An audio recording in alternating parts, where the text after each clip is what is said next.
פעילותו האמנותית ואישיותו הקנו לו את היכולת לגשר בין תרבויות, דתות, עדות ומחלוקות חברתיות. בעשורים האחרונים יזם חיים טופול והקים את כפר נהר הירדן, כפר נופש המוקדש לילדים החולים במחלות חשוכות מרפא וילדים עם צרכים מיוחדים, המעניק להם ולמשפחותיהם כוח להתמודדות היומיומית עם מסע החיים. דמותו של חיים טופול היא סמל ומופת לשילוב שבין חתירה למצוינות וכישרון למחויבות חברתית עמוקה המוקדשת לקידום ערכיה של מדינת ישראל.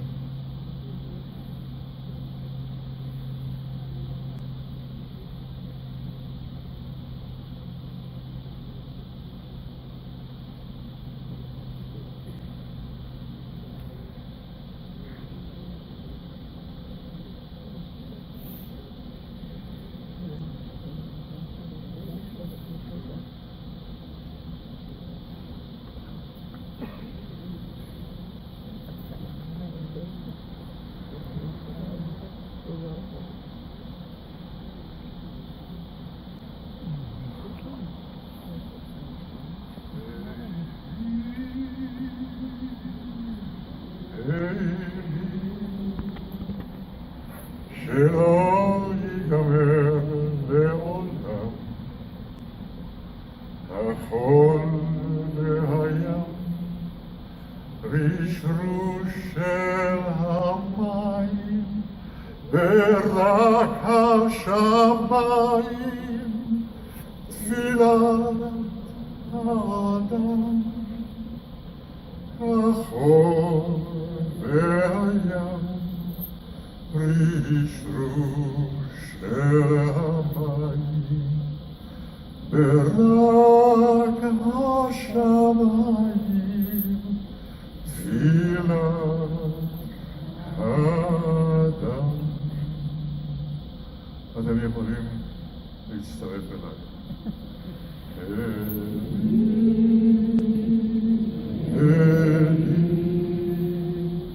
שלא ייגמר לעולם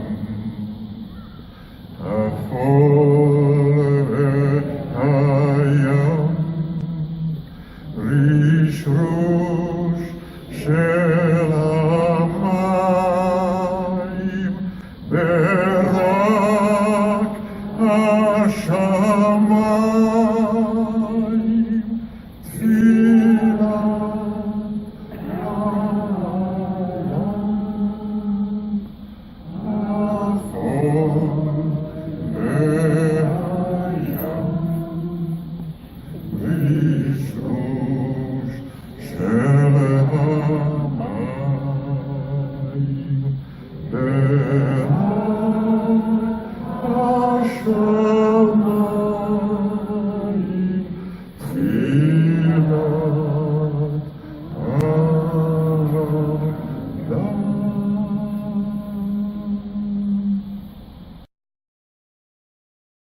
כל עוד בלבב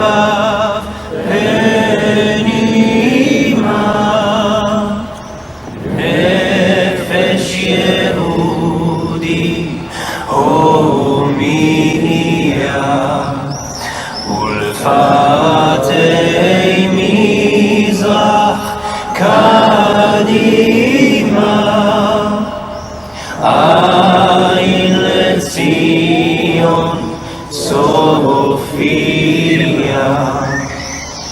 עוד לא עמדה תקוותנו, התקווה בת שנות 2000, להיות עם חופשי בארצנו, ארץ ציון וירושלים, להיות עם חופשי בארצנו, ארץ ציון וירושלים.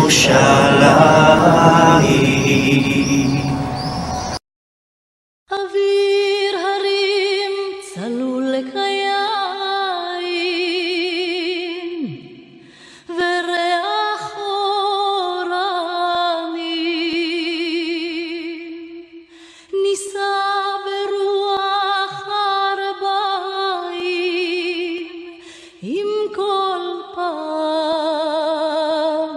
פעמונים ובתרדמת אילן ואבן שבויה בחלומה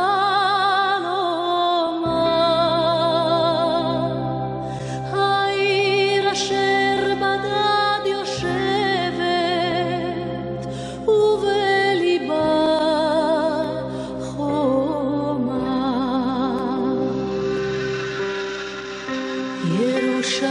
ירושלים של זהב ושל נחושת ושל אור הלא לכל שירייך אני כינור ירושלים של זהב ושל נחושת ושל אור הלא לכל שירייך אני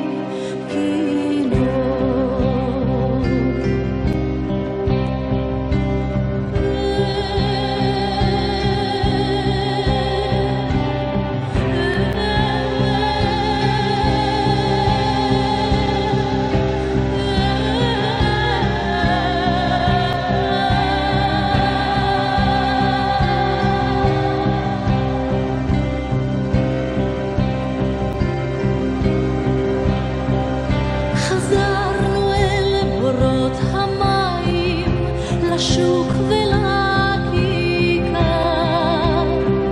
שופר קורא בהר הבית בעיר העתיקה ובמרות אשר בסלע אלפי שמשות זורחות ושוב נרד לים המלח בדרך יריחו ירושלים של זהב ושל נחושת ושל אור הלא לכל שירייך אני כינור ירושלים של זהב ושל נחושת ושל אור הלא לכל שירייך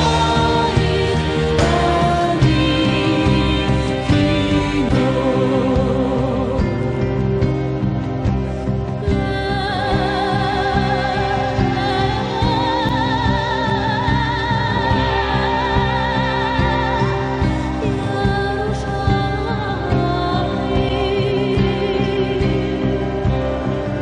אך בבואי היום לשיר לך ולך לקשור כתרים קטונתי מצעיר בנייך ומאחרון המשוררים כי שמך צורף את השפתיים כנשיקת זרף אם אשכחך ירושלים אשר כולה זהב ירושלים של זהב ושל נחושת ושל אור הלא לכל שירייך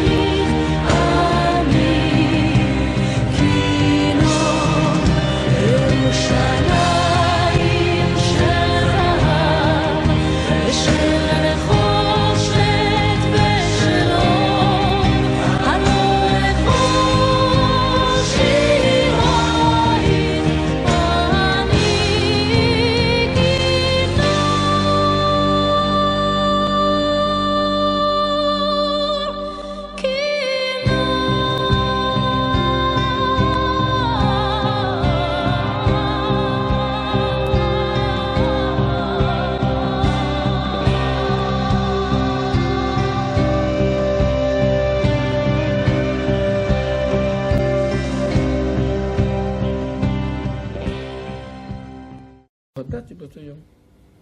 המדינה לא תקום בכוח החלטת האו"ם, היא תקום רק בכוח הכוח היהודי שהולך ומתארגן.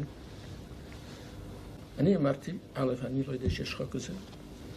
ב', אני יודע שיש מדינה אחת, אשר בשעה שהכריזו על עצמאותה, לא הודיעה על גבולות.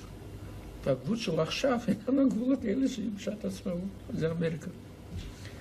והעיקר אמרתי, אילו הערבים היו מקבלים את החלטת האו"ם, זה היה 2-3 ימים לפני החלטת המדינה, כלומר זה אחרי כל ההחלטה שלו.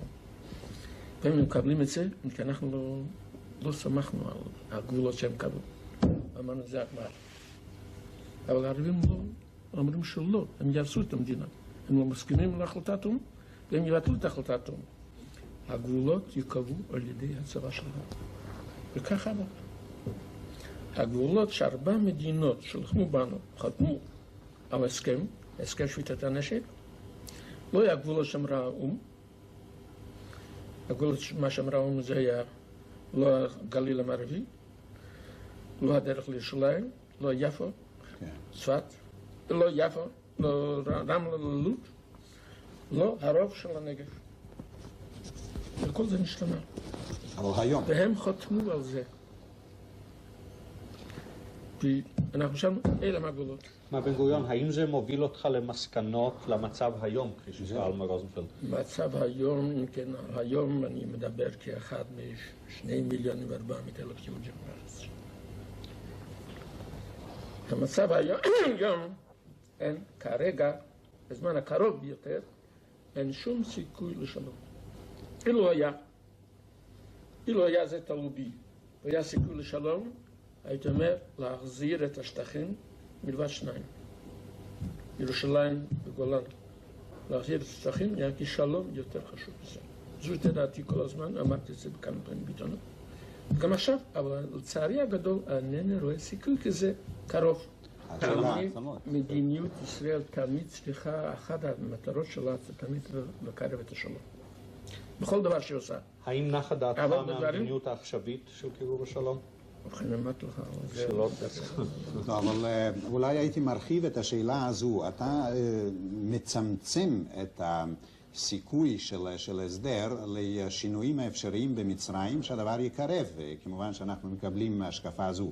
אבל האם אתה מתעלם מן הגורם של הערבים המקומיים והתעצמות ארגוני הטרור הערביים, אם אתה מתעלם מהם משום שאתה לא מאמין שימלאו תפקיד? אני רגיל לדבר הזה 63 שנה. לא היה בשביל ההפתעה. כי ניהלתי משא-ומתן, היו לי ידידים, הגענו לשלום, אבל לא נשתנה שום דבר. מה אם כן שורש אמונתך בשיוך הארץ הזאת לעם הזה? אם הוא לא הובטח לו, כפי שמתואר על ידי אלוהים, על ידי מי וכיצד הובטח, אם הובטח? איך אתה מבדיל בין ההבטחה לבין המבטיח? יש לנו היסטוריה של 4,000 שנה בארץ הזאת. אין היסטוריה לשום עם אחר בארץ הזאת. אנחנו פעמיים גורשנו, אף פעם לא התייאשנו שנשוב. גורשנו על ידי אשור, אני יודע מה קרה איתם, נושאת השבטים, אבל גורשנו על ידי בבל, כשהייתה רק מלכות יהודה, אנחנו יודעים מה קרה איתם. הם חזרו, כורש, לא הבבלים, אלא הפרסים. אחר כך באו היוונים, השתלטו, רצו להשתלט, נלחמנו בהם, יכולנו להם, מזה הם שונאים אותנו. אחר כך באו הרומאים, עוד פעם החריבו אותנו. אבל היהודים אף פעם לא התייאשו מארץ ישראל. מדוע לא התייאשו? כאשר להגיד, כי יש לי איזה תירוץ, מדוע? הם לא חשבו שזה הגמר. והם נתפזרו בקרב כל העמים, אין עוד עם אחד שכל כך מבוזר בכל העולם, נשתמר. לא רק נשתמר כאן, והקמים האלה מדברים בכל ארץ לשון אחרת.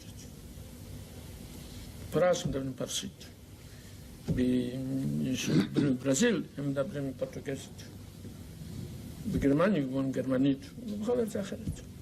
אבל הם לא חלק של הארץ הזאת. אבל מדוע הארץ הזאת ממשיכה להיות שייכת להם, אם לא מפני שאלוהים הבטיח? מפני שזו את ארצם, והם יצרו פה דבר אשר לא נוצר לשום עם אחר בעולם. והם אף פעם לא התיישרו מזה שזו ארצם. זאת אומרת, האמונה שלך היא אמונה בעצמנו. והם ידעו שהם ישובו. בעצמנו, לא באלוהים. ובכן, בעצמנו. העניין הזה שאתה אומר בעצמנו ולא אלוהים, זה תפירה באלוהים. אין דבר עצמנו בלי אלוהים. אין דבר בעולם בלי אלוהים. כי עכשיו יש לי יותר ניסיון בארץ. ואני יודע שהייתה לנו מדינה, והגדלנו אותה, לא כמדינה שהאו"ם נתנה לנו, זה אני אמרתי בממשלה הזמנית, לפני הכרזת עצמו. המדינה תקום לא בכוח או"ם עכשיו, והיא לא הגבולות של או"ם, היא תקום רק בכוח הצבא שלנו, אם יהיה לנו צבא, והגבולות שלו יקבעו על ידי הצבא. הם יקבעו על ידי צבא. ועכשיו הם אומרים שיש 1,200,000 פליטים. מאין הם? והשטח שיש שלנו, בשטח הזה ישבו בימי אנגלים, בימי שהאנגלים עוד היו פה. קצת פחות מ-300,000 איש. לא כולם עזבו, אבל הרוב הגדול כן עזב. ומאין הם מופיע עכשיו 1,200,000? והארץ הזאת יכולה לקבל 1,200,000 ערבים. אבל למדתי, אם הערבים מוכנים להסכים לשלום על יסוד הסטטוס קוו, אני בעד זה שנעשה איתם שלום ל100 שנה לכל פחות.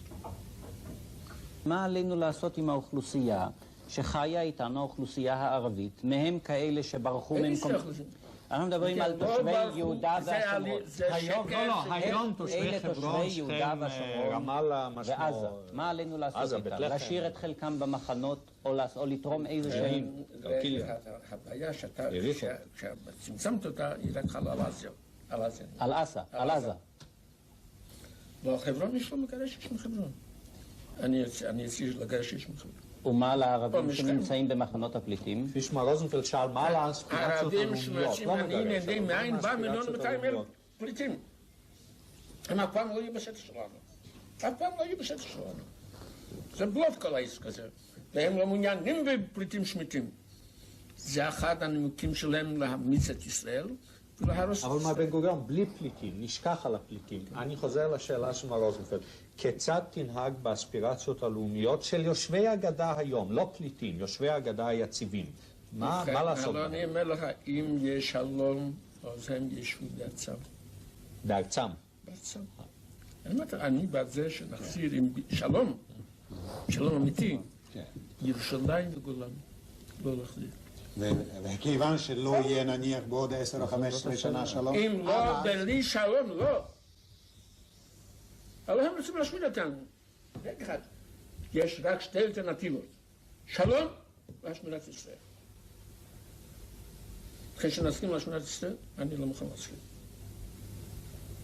אני חושב שלא יכולים לעשות את זה, והם ישמיד אותנו. פשוט קיום. זו ארצנו.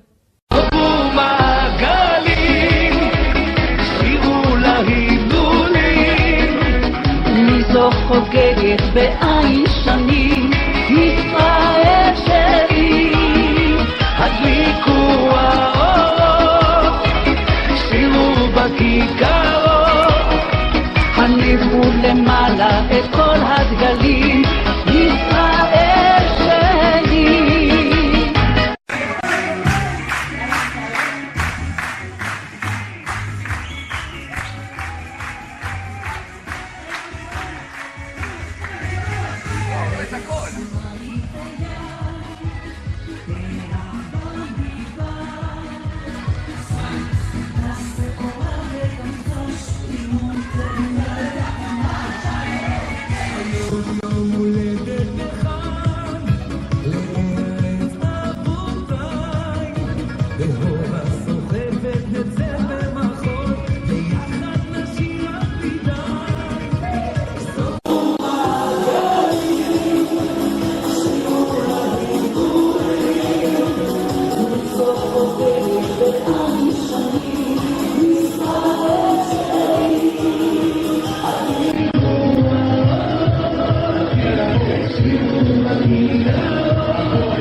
חוגגת בעין שנים, ישראל שלי.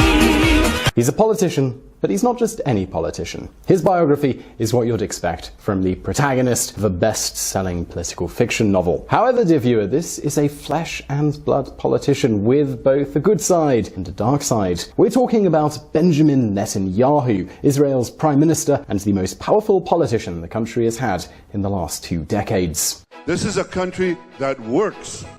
People work, they invent things that change life. This is past, this is future. Yes, okay, perfect. I found in the times that I've been in government that the most rapid technology transfers occur when businesses operate with each other. Israel is often called the startup nation. I call it the innovation nation. The future belongs to those who innovate. Those who don't innovate, whether in companies or in countries, will fall behind. Innovation is the only way to consistently add value to your products and services in an increasingly competitive global economy.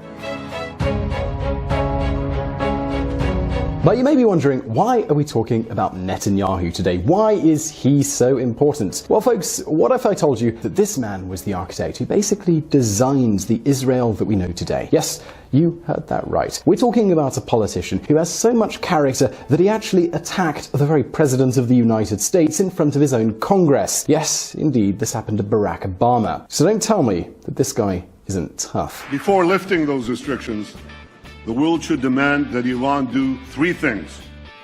First, stop its aggression against its neighbors in the Middle East. Second, stop supporting terrorism around the world. And third, stop threatening to annihilate my country, Israel, the one and only Jewish state.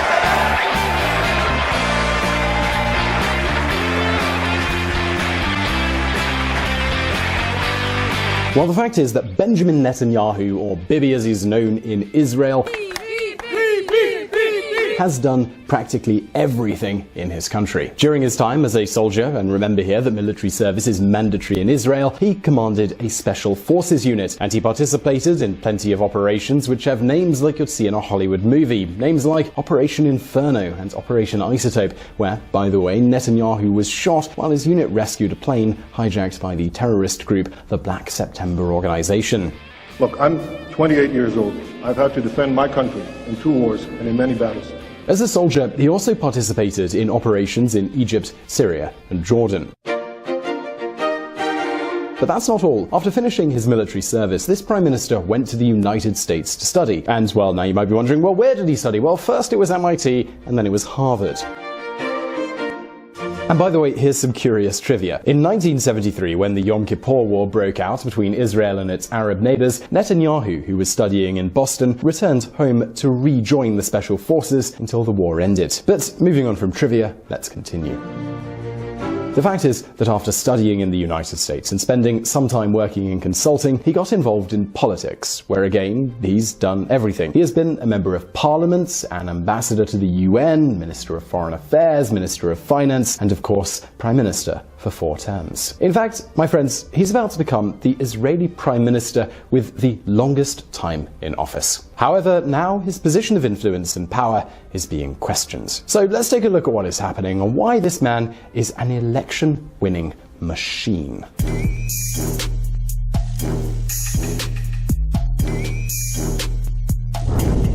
Cornered. On February the 12th, 2018, after a year of investigations, the Israeli police recommended the Attorney General bring charges against Benjamin Netanyahu. You see, the police state there are clear indications of corruption, bribes, and influence peddling. They accused the Prime Minister of having received gifts of hundreds of thousands of dollars, of having conspired to influence the media, and also of having protected millionaire corruption in the multi-million-dollar process of buying German submarines. And you know what? This isn't the first time that Israel's police have accused him. They also did it in 1997 and again in 1999 during Netanyahu's first term as Prime Minister. Back then, the accusations ended with no charges. And now, again, the Prime Minister has made it very clear that he will not yield. Nothing will have sway and nothing will sway me, not even the incessant attacks against me. Benjamin Netanyahu. The truth is that whether or not he's finally accused, Netanyahu is on the line. By the way, in Israel, nobody is immune to justice. In the last decade, they have condemned and imprisoned a former Prime Minister, Ehud Olmert, and an ex-president, Moshe Katsav. So if Netanyahu is guilty, well, he's going to pay. Therefore, dear viewer, in this video, we're going to get to know Israel's Prime Minister better. We're going to take a look at his good and his bad side, and investigate what made Netanyahu such an important character in Israel's politics.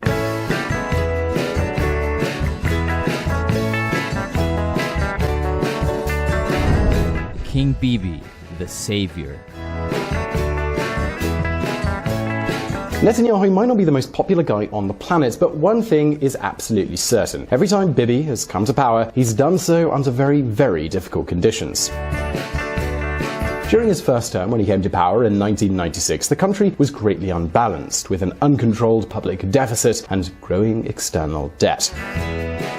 In 2003, when he was appointed Minister of Finance under Ariel Sharon's government, the country was undergoing its worst recession. And the most current time was in 2009, just when his country was suffering the consequences of the great international financial crisis. Well, in all these cases, Netanyahu's recipes, they worked. And not only that, with his policies, Bibi has transformed this country's identity. Thanks largely to his governance, Israel has gone from being a place with chronic imbalances and crises, a country that in 1984 had to be rescued by the United States, to becoming a prosperous country with well-organized accounts and a worldwide power in technology and innovation.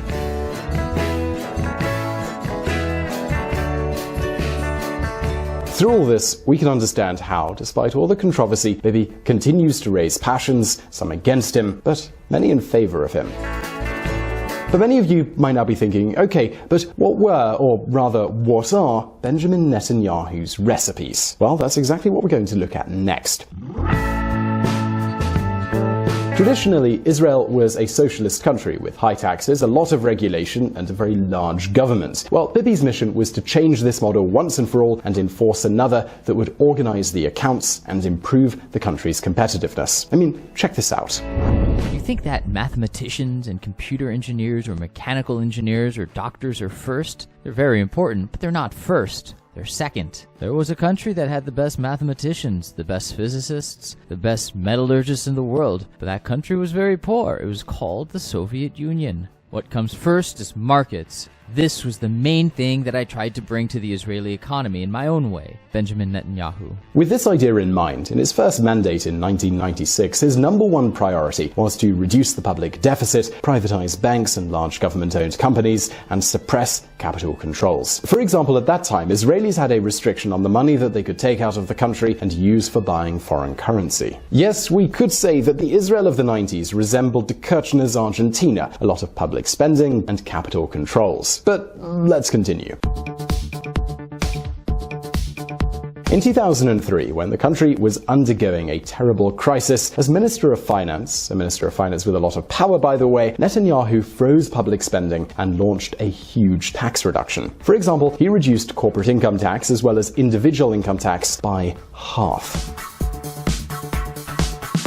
See, when he arrived at the ministry, the maximum rate on income in terms of wages was 64%. When he left, it was 44%, a 20-point reduction in just 2 years. And when he came to power in 2009, he had a similar recipe: less public spending, fewer taxes, and less bureaucracy. In addition, in recent years, he managed to get Israel, once and for all, to exploit its huge natural gas reserves. Israel bolsters Egypt ties with $15 billion gas deal. It was precisely because of this that many believe Israel's miracle would not have been possible without this prime minister. But don't think that he has only had good results in the economic sector. Not at all.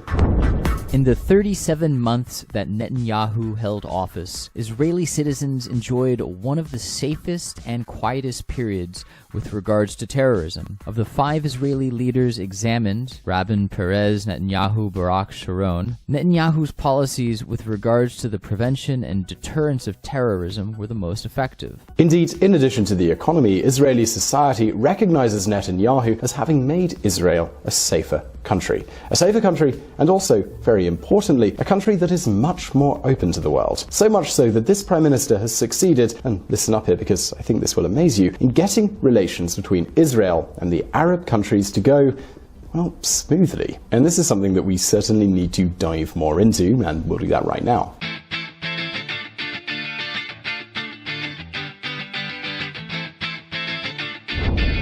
The external approach.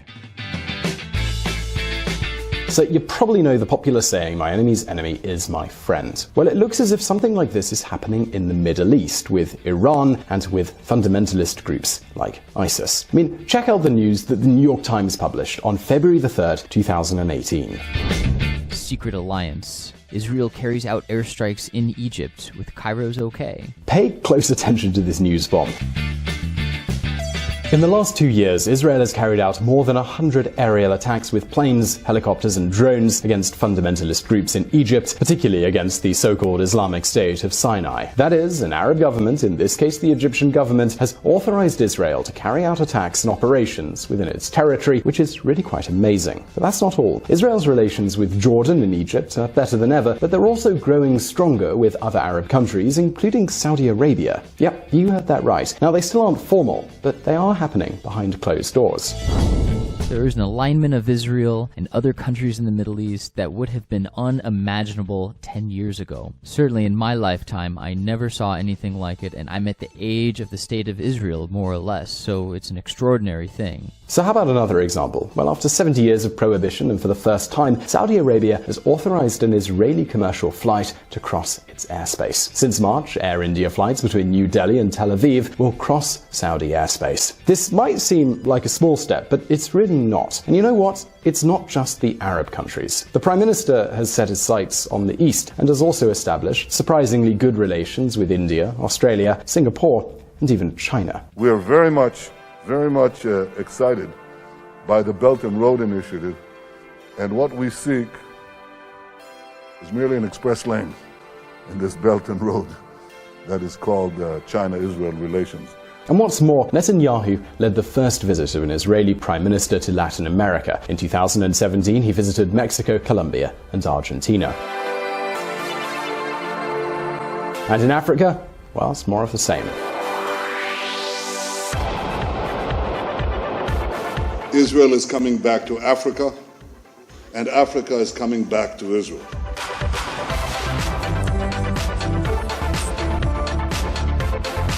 In fact, Netanyahu is the first Israeli leader to visit this continent since the 1960s, and many African leaders are delighted with Israel's money and Israel's technology. I saw diversity and richness. I saw passion and productivity. I saw young African entrepreneurs who were building companies harnessing the power of the digital age. Africans are seizing the future. Israel wants to seize this future with you. In short, as you can see, both in the economic field as well as in security and foreign policy, this Prime Minister has many reasons to be proud.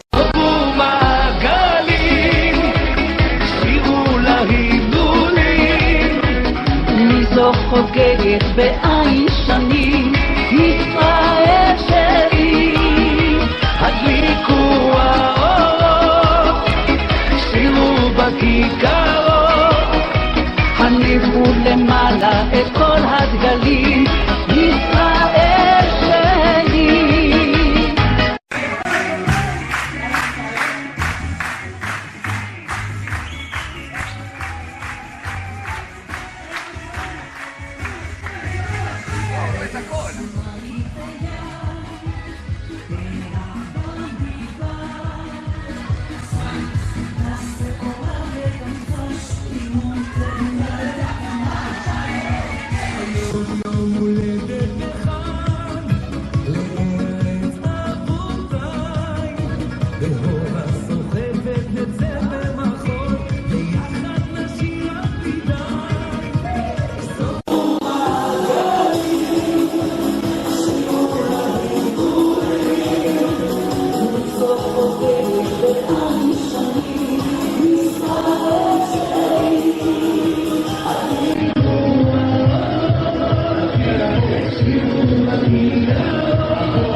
דבר גדול, דבר נפלא,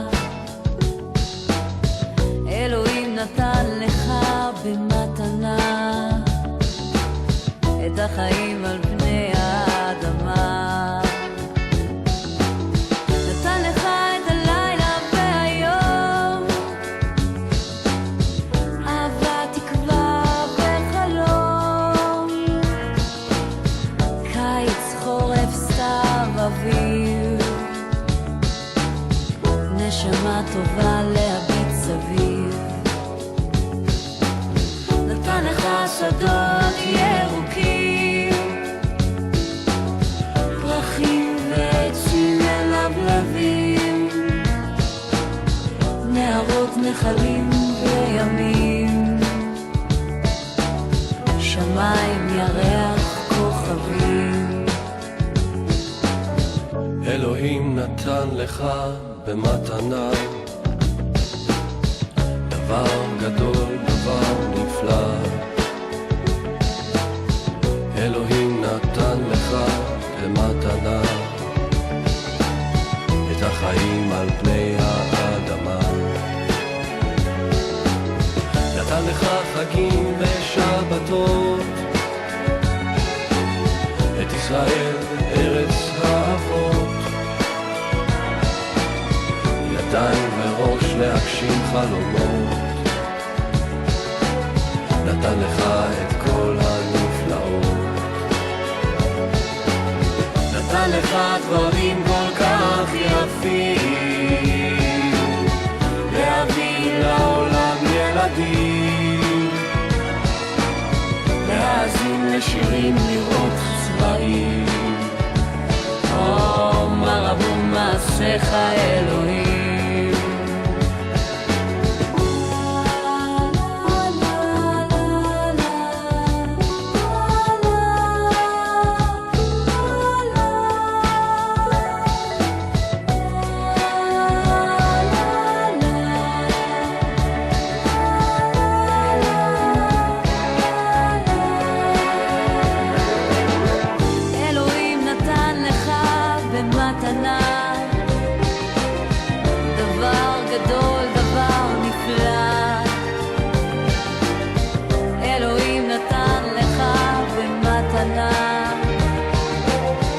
החיים על פני האדמה.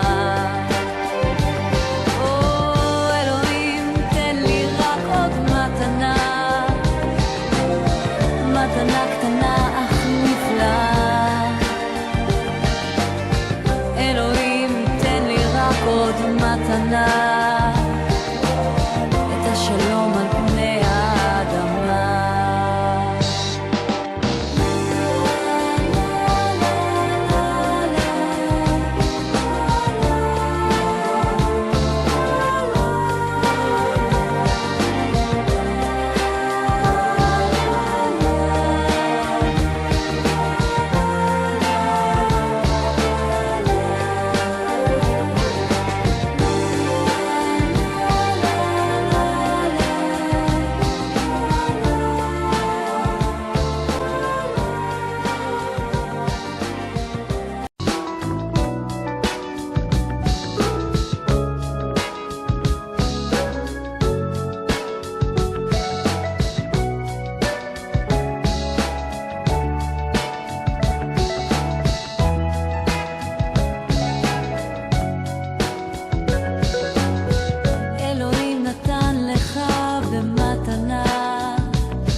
החיים על פני האדמה. נתן לך את הלילה והיום, אהבה, תקווה וחלום, קיץ, חורף, סתיו, אביב, נשמה טובה להביט סביב. נתן לך שדות ירוקים,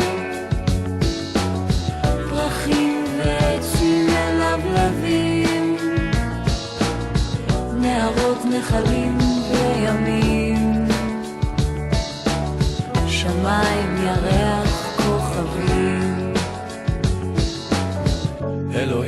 נתן לך במתנה